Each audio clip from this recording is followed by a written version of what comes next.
Poštovani predsjedniče Hrvatskog sabora i glavni tajniče Hrvatske demokratske zajednice, poštovani potpredsjedniče Hrvatske demokratske zajednice, poštovana ministrice, poštovani dragi visoki dužnosnici, moje drage kolege, uvažene stranačke prijateljice, stranački prijatelji, poštovani koalicijski partneri, dame i gospodo. Sve vas najsrdačnije pozdravljam u ime gradske organizacije Hrvatske demokratske zajednice grada Nova Gradiška.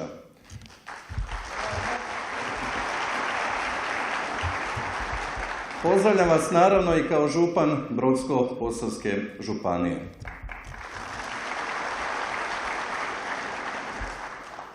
U svitanje onih teških, ali ponosnih 90-ih, jedan veliki vizionar rekao je da je Hrvatska krenula bespućima povijesne zbiljnosti. Tih godina budiše se i stoljetni snovi naših djedova o slobodnoj državi Hrvatskoj. Naravno, u tim bespućima trebao je neko imati i mudrosti, i znanja, i hrabrosti na krilima naše vjere, na krilima naše ljubavi prema obitelji i domovini okupiti sve Hrvate u najveću političku snagu na ovim prostorima i povesti hrvatski narod u slobodu.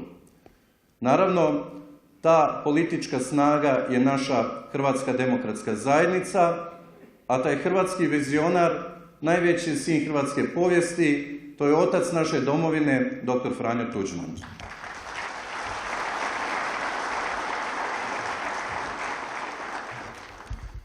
Dame i gospodo, osnivanjem Hrvatske demokratske zajednice na prvom saboru značilo je stvaranje demokratske države Hrvatske.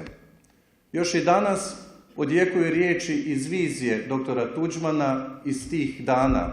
Hrvatska puška u hrvatskom ramenu, hrvatska lisnica u hrvatskom džepu, Hrvatska u NATO-u i euroatlantskim integracijama.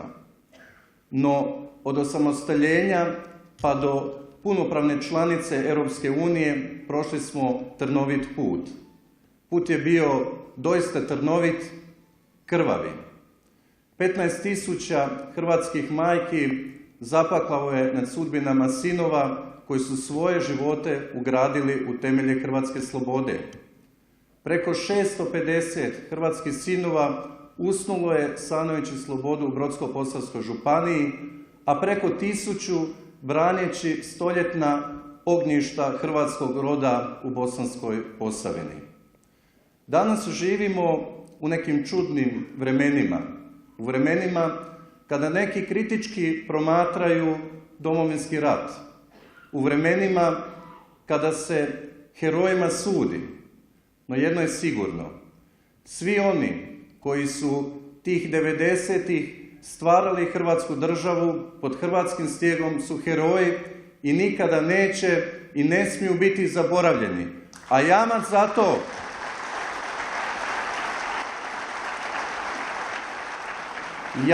zato smo svi mi koji volimo Hrvatsku domovinu i jamac zato je Hrvatska demokratska zajednica.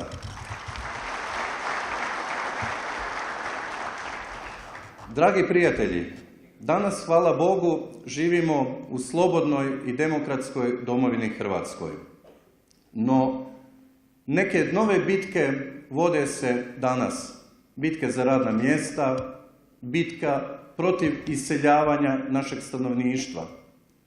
Zbog teške ekonomske krize, ali i zbog krivih procjena i loše vođeno SDP-ove politike, naša domovina, a poglavito Slavonija, pa tako i Brodsko-posavska županija, dovedeni su pred rub bankrota. Za vrijeme SDP-ove vladavine, tadašnjom poreznom politikom, Brodsko-posavska županija izgubila je 20 milijuna kuna. Politikom preustroja poljoprivrede izgubili smo još 3 milijuna kuna. Preuzimanjem državnih službenika koje smo morali preuzeti izgubili smo 800.000 kuna. Naše bolnice tada su ušle u takozvanu sanaciju sa 30 milijuna kuna duga, a sanaciju su završile sa 130 milijuna kuna. U međuvremenu ukinuta je pravna osobnost Novogradiške bolnice. Pod vodstvom gospodina Andreja Plenkovića naša stranka je osvježena i transformirana u modernu europsku stranku demokršćanskog centra. Narod i glasači Republike Hrvatske prepoznali su viziju, ciljeve, ali i odnos Vlade prema nerazvijenim krajevima Lijepe naše. Zato se i dobili povjerenje da vodimo našu domovinu. I u Brodsko-posavskoj županiji osjeća se neki novi optimizam i zato smo primili sa ponosom i oduševljenjem projekt Slavoniju. Projekt koji je paket mjera za revitalizaciju ovoga nekad bogatog kraja. Dame i gospodo, za ovaj 28. rođendan, kao župan, mogu s ponosom izvijestiti rezultate porezne reforme koju provodi ova Vlada, Vlada Hrvatske demokratske zajednice. U siječnju ove godine uprihodovala je Brodsko-posavska županija sa naslova poreza na dohodak i fiskalnog izravnavanja 3 milijuna kuna više nego li u siječnju prošle godine. To znači, nastavimo li ovom dinamikom, da izvorni proračun Brodsko-posavske županije raste za preko 25 milijuna kuna. Sva ta sredstva ulagat ćemo u razvojne projekte. Kakva je dinamika rada danas? Možda govori najbolje činjenica da je naša razvojna agencija, Centar za tehnološki razvoj, u 14 mjeseci pripremila 97 projekata.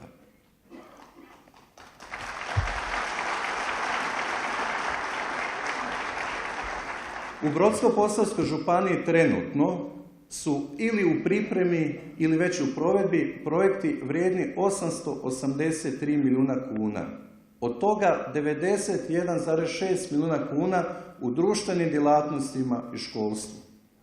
Energetski obnavljamo 15 škola. Provodimo projekt Pomoćnik u nastavi, projekt za djecu s posebnim potrebama.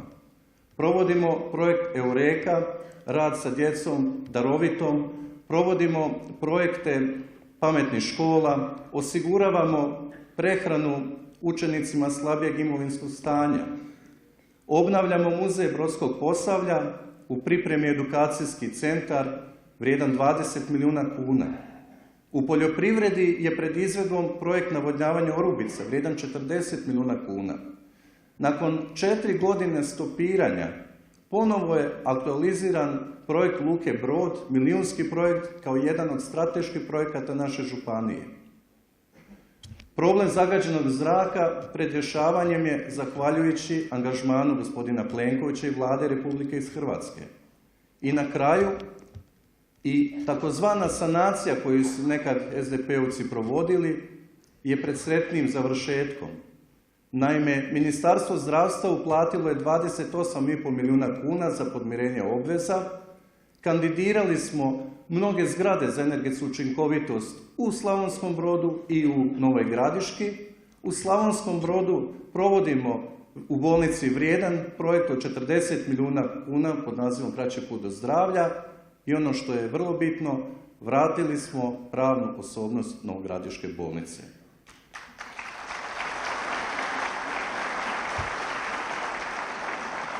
Dame i gospodo, ovo su naravno samo neki projekti Brodsko-posavske županije u ovom trenutku. Dragi stranački prijatelji, hrvatski narod uvijek je znao prepoznati ko prelazi sa riječi u djelo. Sa sloganom Vjerodostojno pobijedili smo na prošlim izborima i dokazali i pokazali svim našim političkim neistomišljenicima da hrvatski narod prepoznaje i želi vrijednosti koji su u temeljima Hrvatske demokratske zajednice i u našim programima. Hrvatska demokratska zajednica u Brodsko-posavskoj županiji uvijek je bila tvrđava, samo zato što je narod prepoznao da želimo rješavati probleme malih ljudi. Zato budimo složni budimo jaki, budimo čvrsti u preuzimanju obveza za napredak lijepe naše domovine. Dame i gospodo, hrvatski narod i hrvatska domovina zaslužuje najbolje. Dame i gospodo, hrvatski narod i hrvatska domovina zaslužuje Hrvatsku demokratsku zajednicu.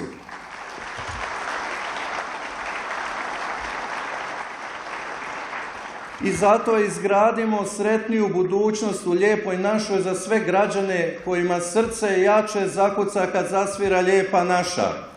Bog blagoslovio vas, Bog blagoslovio vas, Bog blagoslovio Hrvatsku demokratsku zajednicu i voljenu zemlju, zemlju Hrvatsku. Živjeli!